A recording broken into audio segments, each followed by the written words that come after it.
শুভ সকাল বন্ধুরা, আশা করছি তোমরা সবাই খুব ভালো আছো আর আমিও বেশ ভালো আছি।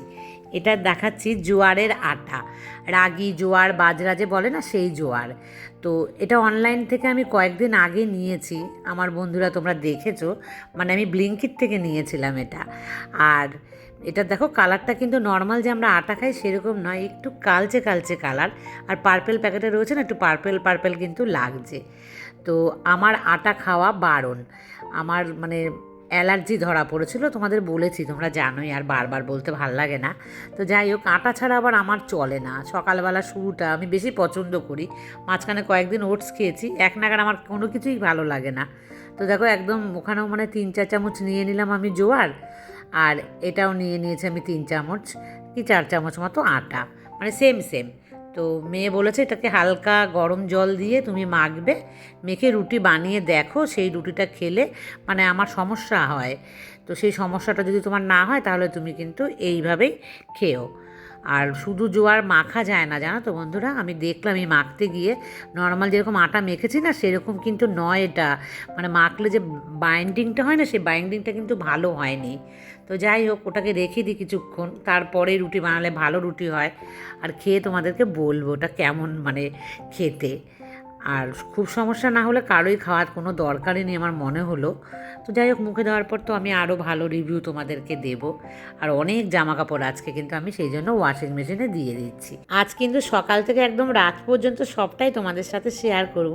আর তোমরা সাথেই থেকো, আমার স্কিপ করো না, লাইক দিও। কালকে পুজোর ভিডিওটা তোমাদেরকে দিয়েছি, এই যে শ্রাবণ মাসের সোমবার, কী বিচ্ছিরি অবস্থা, মানে মনটাই খারাপ হয়ে যায়। তবু আমি ঠাকুরের পুজো করতে ভালোবাসি, যেমন চৈতালি আমাকে বলেছিল ঠাকুরের ব্লগটা তাড়াতাড়ি দিও, তো খুব হুটোপাটা করে কিন্তু ব্লগটা দিয়েছি।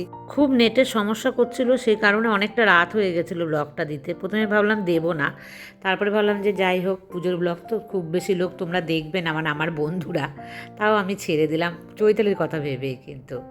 আর দুধটা গরম করে নিলাম। আর এই দেখো জোয়ারের যে রুটি বানাতে গিয়ে টেরা বেঁকা চৌকো, মানে সে আর গোল হচ্ছে না, কি অসুবিধা লাগছে, আমার একটু রুটিটা বানাতে ইচ্ছে করছে না, ফুলবেও না একটা রুটিও। দেখো কি অবস্থা, দেখতে কেমন, এরকম রুটি খেতে কি ভাল লাগে।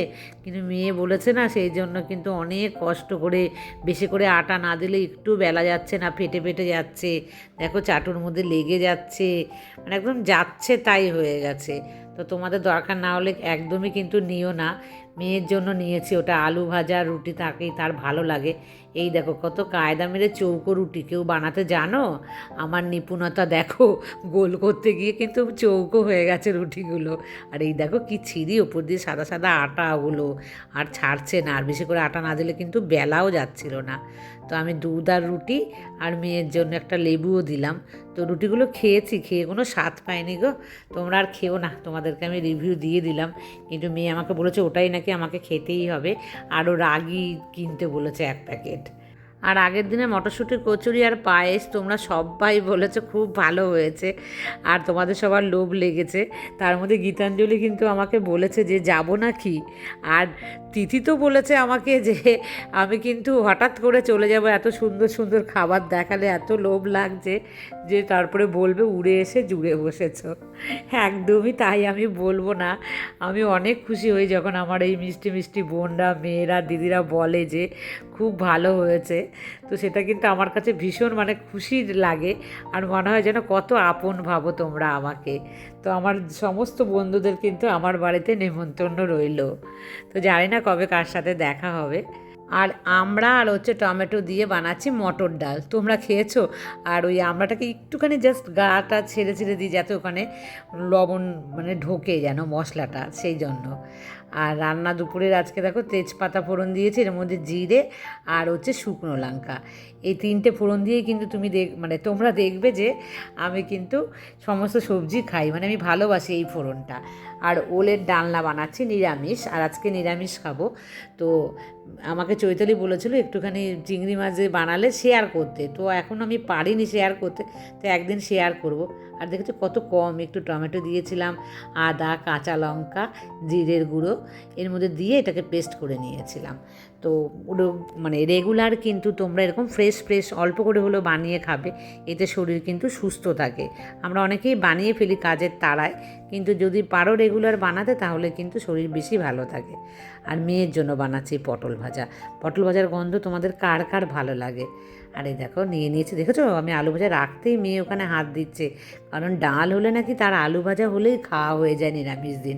আমি বললাম বাহ কি ভালো তো, তুই তো আমাকে এতদিন বলিসনি ডাল আর আলু ভাজা দিয়ে দেবো তোর খাওয়া হয়ে যাবে। তাহলে তার আমার ঝামেলাই থাকলো না নিরামিষ খাওয়ার দিন, এত কিছু চিন্তা করার। দিয়ে বলছে মাম্মাম দারুণ, তো খেয়ে নিয়েছে আমরা দুজনাই। আর এখন এসেছি বিকেলবেলা দেখো সোফার কভারটা আমি পাল্টাচ্ছি, কারণ কি আমরা দুপুরবেলা দুজনাই না খাওয়ার পর এখানে বসেছি। এখানে বসার পর দেখছি যে আমার আর আমার মেয়ের মানে হাতে কখনো পায়ে কিছু ফুলে ফুলে গেছে, পিঁপড়ে কামড়ালে যেরকম হয় না সেরকম। তো মেয়ে বলছে মামা ওই সোফাটা থেকেই হয়েছে, মনে হচ্ছে কোনো খাবার পড়েছিল সোফার মধ্যে। এবার আমি তো ফেলি না, কে ফেলতে পারে বুঝেই নাও, সে তো কিন্তু আবার স্বীকার করবে না যে আমি ফেলেছি। তাই আমি বললাম হয়তো কোনো খাবারের কিছু পড়েছে, পিঁপড়ে এসছে হয়তো, ছোটো ছোটো লাল পিঁপড়ে আসে না। তো মেয়ে বললো তাহলে ওটা তুলে দাও। আমি বললাম হ্যাঁ বিকেলবেলাতেই তুলে দিই, আজকে তো মানে এখন তো আর কাচা হবে না, ওটা হলো কালকে কাচবো।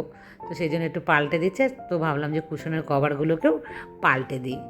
প্রিয়াঙ্কা আমাকে বলেছে আন্টি আমি তোমার ব্লগ রোজ দেখি, আর লিখেছে আন্টি তুমি খুব মিষ্টি, আমি আসানসোলে থাকি, মানে ও আসানসোল থেকে আমার রোজ ব্লগ দেখে। তো অনেক ভালোবাসা প্রিয়াঙ্কা, মিষ্টি মেয়ে, আমাকে কমেন্ট করো আর আমার ভিডিও দেখো, কেমন লাগে আমার ভিডিও আর তুমি কি করো সেটাও কিন্তু আমাকে জানিও। যেমন আর একটা ছোট্ট মিষ্টি মেয়ে আমাকে কমেন্ট করেছে, ওর নাম দিশা। ও লিখেছে আমি একজন স্টুডেন্ট, বাট আমি সব সময় গুছিয়ে রাখার চেষ্টা করি সব কিছু, মানে সব কাজ এই বয়সেই।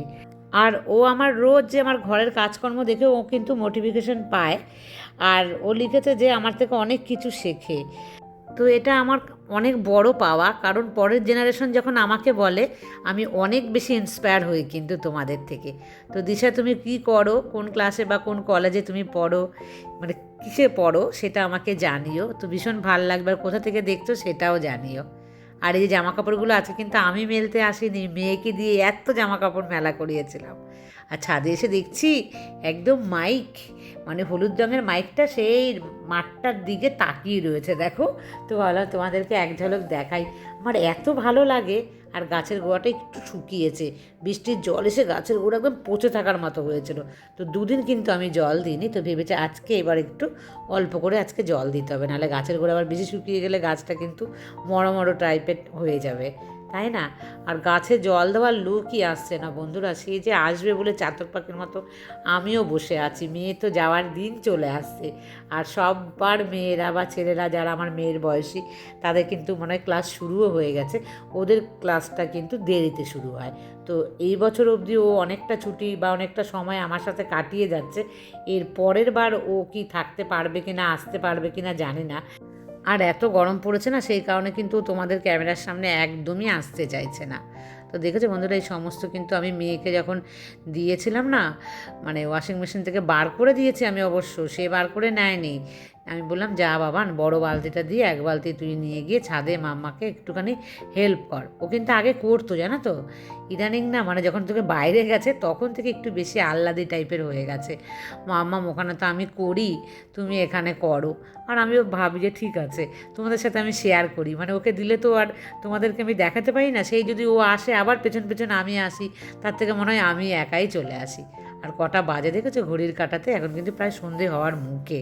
তো জামা কাপড়গুলো রেখে তারপরে একটুখানি আমি জল খাই, খেয়ে যাব হচ্ছে সন্ধে পুজো দিয়ে তারপর আসবো তোমাদের কাছে। লাকি একটা হাসির কথা বলেছে, যে বলেছে হাজব্যান্ড কাছে থাক বা দূরে থাক বদমাইশি থাকবে, মানে একদম ঠিক কথা। কারণ হাজব্যান্ডগুলো কিন্তু বউগুলোকে খুব জ্বালায়। আমি দেখেছি যে অনেক মানে হাজব্যান্ড আছে শ্বশুর শাশুড়ি মানে থাকে না সাথে, তারপরেও কিন্তু অনেক মহিলাদের আমি এটা বলতে শুনি যে বলে আমার হাজব্যান্ডই কিন্তু শ্বশুর শাশুড়ির ভূমিকা, ননদের ভূমিকা সমস্ত নিয়ে নেয়, মানে এত জ্বালায়। তো লাকি আমি তোমার কথাটা শুনে খুব হেসেছি, ভালো থেকো, অনেক আদর। বন্ধুরা এটা দেখতে পাচ্ছ, ওটা সাদা তিল, আমরা যে খাই না সাদা তিলের নাড়ু, সেটা। তো আমাকে মধুমিতা বলেছিল যে ক্যালসিয়াম আয়রন থাকে এরকম কোনো খাবার, যে ওর মেয়েও রোগা হয়ে যাচ্ছে, খাবার খায় না, হোস্টেলে থাকে, তো আমার মেয়ের মতন, তো কি দিলে পরে সেই ঘাটতিটা পূর্ণ হবে। তো এরকম সাদা তিল নিতে পারো, ভীষণ উপকারী কিন্তু এটা। দুধের চাইতেও 8 গুণ বেশি ক্যালসিয়াম থাকে এই সাদা তিলে, আর দুধের চাইতেও 5 গুণ বেশি কিন্তু থাকে প্রোটিন, আর আয়রন থাকে প্রচুর পরিমাণে। তাই এই সাদা তিলকে হালকা ড্রাই রোস্ট করবে যাতে কালার না ধরে, একটু যদি মানে ড্রাই রোস্টের একটু হালকা স্মেল বেরোবে সেই সময় কিন্তু বন্ধ করে দেবে, এটা যেন লালচে ভাব না হয়, তাহলে কিন্তু এর যে গুণ সেটা কিন্তু নষ্ট হয়ে যাবে। আর যদি এটা সবজি বানিয়ে মানে খেতে পারো তাহলে খুব উপকার, যেহেতু মেয়েরা হোস্টেলে থাকবে তাদের পক্ষে সম্ভবই না সবজি বানিয়ে খাওয়া, তাই এরকম হালকা ড্রাই রোস্ট করবে, করে একটু ঠান্ডা হতে দেবে। খুব ভালোভাবে যখন এটা ঠান্ডা হয়ে যাবে, দেখো আমি একটু উল্টে পাল্টে দিচ্ছি, তারপর কোনো একটা বয়ামের মধ্যে ভরে এই দেখো এরকমভাবে নেবে, দিয়ে প্রত্যেক দিন 1 চামচ করে মেয়েকে বলবে সকালে হোক বা রাতে হোক যেন চিবিয়েও খুব ভালোভাবে খেয়ে নেয়, কারণ এটা দিয়ে কোনো রকম যদি কিছু বানাও সে পছন্দ করবে না খেতে। তো সরাসরি এটা খেলেই কিন্তু একদম দুধের চাইতেও কত গুণ বেশি বললাম যে ততটাই কিন্তু উপকার হবে। তো এটা কিন্তু বানিয়ে তুমি দিয়ে দিতে পারো। তো আমার মেয়েকে আমি এরকম একটা যাওয়ার সময় বানিয়ে দেবো যাতে ও খায়। আমার মেয়ে একদম পছন্দ করে না, এর আগে আমি বানিয়েছিলাম, বলছে একদম বাজে খেতে। আমি বললাম চিবিয়ে খেয়ে নিবি, 1 চামচ ছোট্ট এর ভেতরে রাখবি, প্রতিদিন 1 চামচ করেও যদি খাস তাতেও তোর উপকার হবে। তো এটা কিন্তু মানে শুধু মধুমিতা নয়, এরকম আমরা নিজেরাও যদি খাই মহিলারা, কারণ আমাদের মহিলাদের কিন্তু ক্যালসিয়াম আয়রন তারপরে হচ্ছে প্রোটিনে সমস্ত কিন্তু ঘাটতি থাকে। তাই তোমরা সবাই বানিও, এটা আমার তোমাদের সবার কাছে রিকোয়েস্ট রইলো। আর খেতে খারাপ না, বেশ ভালোই লাগে, হালকা ড্রাই রোস্ট করলে একটা ক্রাঞ্চি ভাব আসে, তো ভালোই লাগে। আর যদি এইভাবে না খেতে পারো মশলা করে বেটে পোস্তর মতো করে খেয়ে নেবে। আমি আবার পোস্ত করে খেতে পারি না, ভালো লাগে না ওই সবজিটা খেতে আমার, তো ভাজাটা কিন্তু খেয়ে নিই। আর জামা কাপড় নিয়ে এসে রেখে দিয়েছিলাম মেলো বিছানা, সেটাকে কিন্তু গুছিয়ে নিচ্ছি। আর আমাকে কে একজনা বলেছিল যে এই বেডশিটটা নতুন কিনা, একদমই নতুন নয় এই বেডশিটটা, এটা আমার অনেক পুরনো বেডশিট, খুব কম পাতি সেই কারণে। আর আগের যে বিছানার চাদরটা পাতা ছিল সবুজ রঙটা, সেটা তো ওঠেনি, খুব খুশি হয়েছি আমি, কারণ হচ্ছে রঙ উঠে গেলে চাদর কিন্তু একদম নতুন অবস্থায় ভীষণ খারাপ লাগে। আর এখন একটা বেডশিটও জানো তো আমি কিন্তু আর দিচ্ছি না ওয়াশিং মেশিনে, আমি হাতেই করছি, কারণ প্রথম যখন ওয়াশিং মেশিন কিনেছিলাম তখন আমি খুব ওয়াশিং মেশিনে দিতাম, মানে নতুন ওয়াশিং মেশিন হলে তো একটা ভালোও লাগে, মজা লাগে, আর ওই আনন্দে মজায় আমি আমার বেডশিট অনেকগুলো খারাপ করে দিয়েছিলাম, তারপর থেকে কিন্তু আর দিই না। এই দেখো জামা কাপড় গুছিয়ে নিলাম, নিয়ে কিন্তু এখন আমি ওটাকে আলমারিতে তুলেও রাখবো। তারপরে রাতের খাওয়া দাওয়া সমস্ত কিন্তু কমপ্লিট হয়ে গেছে আমার। তো দুপুরে যা ছিল, একটু আলু ভাজা বেঁচেছিল, ডাল ছিল, আর ওলের ডালনা ছিল। মেয়ে বলেছে প্রত্যেক দিন মানে যেদিন তুমি ডাল করবে সেদিন আলু ভাজা করবে। আমি বললাম এত আলু ভাজা খাওয়া কি ভালো হবে? বলছে তুমি যে আলুগুলো ভাজা করো না, মানে এখানকার আলুগুলো ভালো। আমি বললাম না, এখানকার আলু ভালো, তোদের ওখানেও ওই একই আলু, পাঞ্জাব থেকে আলু আসে শুনেছি, সেই আলুই তো তোদের দেরাদুনও যায় এখানেও। আসলে মেয়ে কাটেই তো বিশাল বড় বড়, তো সেই জন্য কিন্তু কী হয় ওই আলুগুলো ভাজা হতে চায় না, তাই না বন্ধুরা? একটু পাতলা করে কাটলে খুব তাড়াতাড়ি হয়। মেয়ে বলছে আমার ওখানে ভাজা করতে অনেক সময় লেগে যায় কেন? আমি বললাম তুই এত মোটা করে কাটিস, আবার তোরা ইন্ডাকশানে করিস না, সেই জন্য কী হয় দেরি হয়ে যায় কিন্তু তোদের ওটা রান্না করতে। ইন্ডাকশানের গ্যাস তো ডিমে আওয়াজে মানে আঁচে হয় না, সেই জন্য।